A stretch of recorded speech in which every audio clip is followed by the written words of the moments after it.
Mapatagyawat o pamumula ng balat, mayroon daw laging pamahid ang 25 anyos na si Geraldine. Pero ang inaakala niyang pampaganda, naging sanhi pa umano ng kanyang pabalik-balik na acne.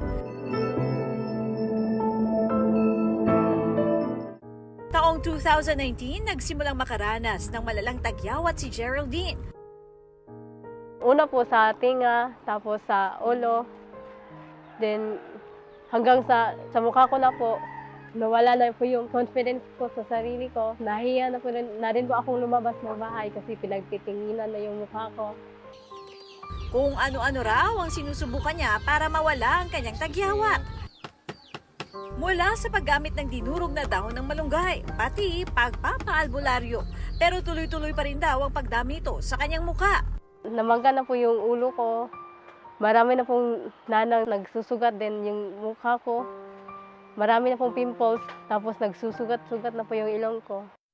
Lumapit din siya sa health center para magpagamot. Pero dahil kapos sa pera, hindi niya nabili ang niresetang pamahid at gumamit na lang ng mas murang cream.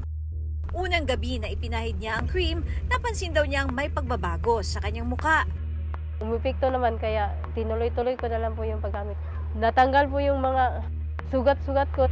Pero sa umpisa lang pala ito dahil ang kanyang tagyawat sa halip na gumaling, lalo pa raw dumami. Naku po! Hanggang ngayon po, gumagamit pa rin po ako.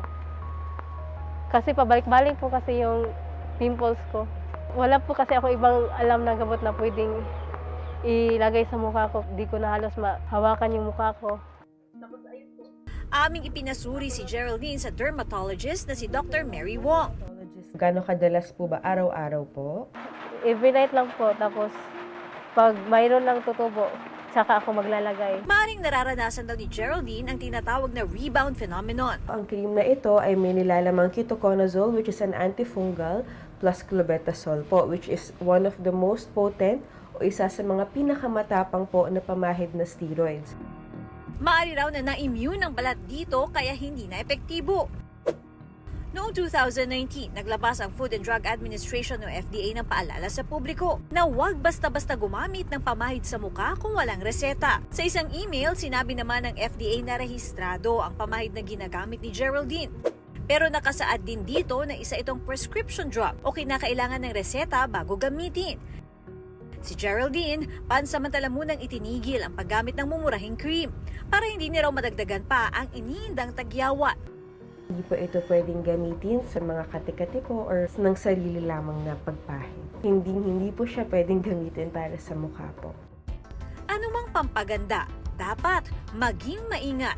Para ang iyong kagandahan, siguradong aangat. Ako si Katrina Son at yan ang kwentong dapat alam mo.